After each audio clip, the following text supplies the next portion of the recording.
If you would have told me over a year ago that in the future we would see some sort of Super Smash Bros. Movie, I would have laughed in your face. Really? What would that even look like? Do you know how many characters you would have to introduce in this film? And what would the plot even look like? We already have the subspace emissary. That's the closest thing we have to a movie. I and many other people on the internet agreed with this. With the recent release of the Super Mario Galaxy movie, that sentiment has quickly changed, and it seems impossible that this film won't come into fruition. So join me today as we talk about the future of Nintendo and Illumination's Nintendo film franchise.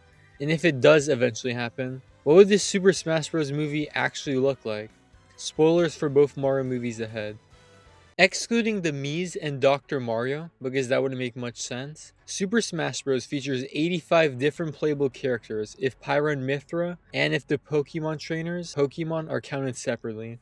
If we just include Nintendo characters, that brings us down to 68. Only around 20% of Smash characters are non-Nintendo characters, so I wouldn't be surprised if most, if not all of these characters wouldn't appear in this film. Aside from maybe Sonic, I don't see Snake, Pac-Man, Ryu, Ken, Cloud, Bayonetta, Simon, Richter, Joker, Hero, Banjo and Kazooie, Terry, Steve, Sephiroth, Kazuya, and Sora appearing in any sort of medium, as licensing would be pretty difficult, so let's count those characters out.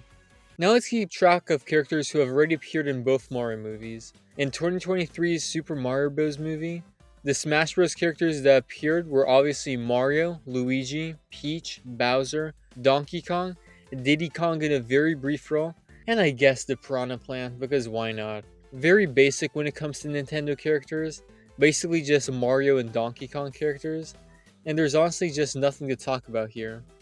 At this point, Nintendo and Illumination were just trying to see if a Mario movie could actually work in today's film climate. And despite mixed reception, this was a massive success. Made over $1 billion and is Illumination's highest grossing film, so sequels were obviously approved. Now let's talk about the Galaxy movie, which really piqued my interest. Aside from Donkey Kong appearing for a few seconds and Diddy Kong now returning, the other 5 characters return, along with the new Mario editions of Yoshi, Bowser Jr., Rosalina, and Daisy briefly appearing in the post-credits scene. 4 solid additions, but there are 5 non-Mario characters in this film alongside the implications of 1 more. So let's talk about the biggest one of them all, that being of course Fox McCloud. When Nintendo and Illumination announced that Fox would appear in the movie a couple weeks before it premiered, that was a pretty massive shock to everyone. After all, this implied massive things, as this meant that basically every Nintendo franchise could hypothetically exist in this universe. Fox doesn't really need to appear in the film, he's in it for like 5 or so minutes, and the writers definitely could have found a way around this, but there's like a dozen or so ways this could have been avoided. With adding Fox, his backstory, and having him being set up in this film was very deliberate, especially if there are future plans. Speaking of that, Falco also appeared in the flashback along with the rest of the Star Fox team. Even though he didn't have a speaking part, he does count. Miles Teller would be a pretty good choice as Falco though. Although not shown, it's most likely the case that Wolf is somewhere out there as well, just to keep that in mind. The other 3 characters have little to do, but they are still worth mentioning. In Yoshi's New York City flashback, we see what is implied to be Lil Mac running past Yoshi in his iconic pink tracksuit. The first film had images throughout some of the buildings of boxers from some of the Punch-Out games, but this did confirm that Lil Mac does exist in this universe. Maybe Mario and Luigi, maybe even you at some point. During the final fight, Luigi draws a Mr. Game & Watch with his paintbrush. Again, just feels like fan service, but implies this character does exist somewhere out there. And finally, we have Rob the Robot. This one was just for gags, basically just a worse version of the sloth joke from Zootopia. But since there are more likely a species or type of robots out there, I wouldn't be surprised if there was another robot out there that was capable of fighting. So that is technically all 16 Super Smash Bros. Characters that have appeared across both Mario movies. But it's a little more complicated than that, as we'll get to in a bit. But first, let's talk about the existence of another Nintendo character that, although not shown, is most definitely going to appear at some point. That being Olimar. When Peach and Toad are looking for a pilot, a brief scene of numerous red, blue, and yellow Pikmin exit a spaceship. Although not shown, this definitely confirms the existence of Olimar somewhere else in this universe. Olimar is not the most interesting or complex Nintendo character, we don't need an in-depth backstory for him, but it's nice to know that he's still likely out there. And finally, let's briefly talk about the upcoming Legend of Zelda movie. We already know that Link and Zelda are in it, and there's 100% chance that Ganondorf shows up at some point as the antagonist, or if he isn't, in the post-credit scene. So that adds an additional 3 characters in this universe. But I have no idea how this will look like. Will they combine animation and live action in the Smash Bros. Movie? It's feasible, but Nintendo most likely has some sort of plan, as Zelda is Nintendo's second biggest franchise after Mario.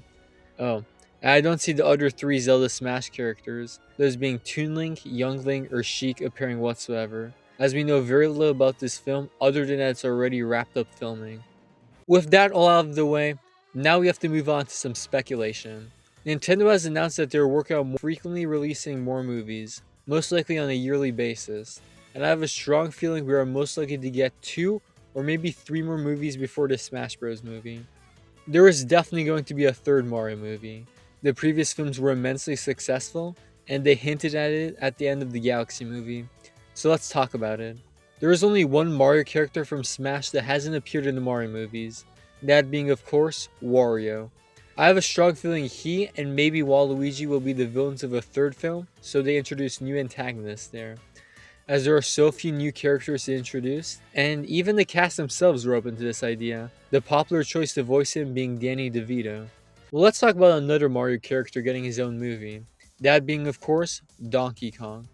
Although not officially confirmed, there's like a 95% chance that there is going to be a Donkey Kong movie, considering he was practically completely absent from the Galaxy movie, and considering how big of a character he is across the globe. This film is bound to be a success as well. Diddy Kong will return in a larger role compared to what he did in the first Mario movie, but there's still one character left. That's right, none other than King K. Rool himself. Although recently Donkey Kong has fought against many other villains, K. Rool is still the most iconic one, so I highly doubt anyone else would be the villain other than him. Oh, and a lot of people have been saying a Yoshi movie maybe could be coming out, but I really don't see that happening. Despite of how big of a character he is, I don't see a film directly surrounding him happening, as he's a good side character, but no one I could see headlining a standalone feature film. Now I'm going to dive into a very hot take that's sure to piss a lot of people off. Aside from Kirby, I generally do not see any other Nintendo franchise getting another movie. That's mainly due to the fact that these series are simply not popular enough to receive film adaptations, haven't had new games in years or even decades, and they don't appeal to Western audiences. I cannot see a world where Metroid, Star Fox, F-Zero, Fire Emblem, Xenoblade Chronicles, Splatoon, Kid Icarus, Earthbound, or Animal Crossing getting a film adaptation, as they either would be 1. Very difficult to adapt, or 2. Not being appealing enough to a massive audience the way Mario or Zelda would be. $7? Are you fucking serious? This isn't enough for anything. What are you, a 6-year-old? However, when it comes to a TV or anime adaptation, that could be different. Although I'm not a fan of this series, I feel like Fire Emblem could get an anime series considering how popular it is in Japan. And the characters that appear both in Smash and Fire Emblem could therefore intercross. I also could maybe see Metroid, Splatoon, or Xenoblade Chronicles getting a TV series, as they're not the biggest franchises when looking at sales, aside from Splatoon, but that feels like a little bit of a stretch. Animal Crossing feels difficult to talk about considering how personal of a game it is, and how in the game itself there's no combat. But this is a huge franchise, especially with the massive success of New Horizons, doubling the sales of the whole series. But I feel like Nintendo would find a way around this as they usually do. Those other small franchises, Star Fox, F-Zero, Kid Icarus, and the rest are ones that I see a little future for when it comes to media adaptation. Maybe like Captain Falcon or Ness can randomly appear in a movie similar to how Fox did, but there's no way these series would get any type of film or show adaptation. Now, there's probably people saying, hey, if Marvel was able to create massive hits out of obscure characters like the Guardians of the Galaxy, why can't Nintendo? Which is kind of a good point, but those films were boosted by the popularity of superhero films at the time, having big name actors playing the characters, and being live action. These films are just animated video game adaptations, and most don't go to see it, like what, Scarlett Johansson as Samus or Robert Pattinson as Captain Falcon? They care more about the games adapted themselves. But who knows what could happen. And now, let's briefly talk about the pink guy himself, Kirby. Not only one of Nintendo's biggest franchises and extremely appealing to children, Kirby could be a big success for Nintendo and Illumination. It could basically just be like the first Mario movie, albeit a little more weird and bizarre, and it could work well. Since it obviously would have Kirby, it would also most likely have Meta Knight and King DDD. That would be 3 more additions to the Nintendo Cinematic Universe as we know it. Now there is one huge franchise I've barely talked about this whole video, because frankly, I find it a little difficult to talk about, that being Pokemon. That's mainly due to the fact that we already got the Detective Pikachu movie back in 2019. Yeah, remember that? Despite Pokemon being like the biggest media franchise in the whole world, this movie remains an afterthought for most people. It literally made just as much as the box office as Rampage. Yeah, Rampage. There is a planned sequel in the works, but 7 years later, there is little we know of that film. This doesn't even feel remotely connected to the Mario movies as well. And honestly, I have a strong feeling we won't ever get a follow-up movie to Detective Pikachu.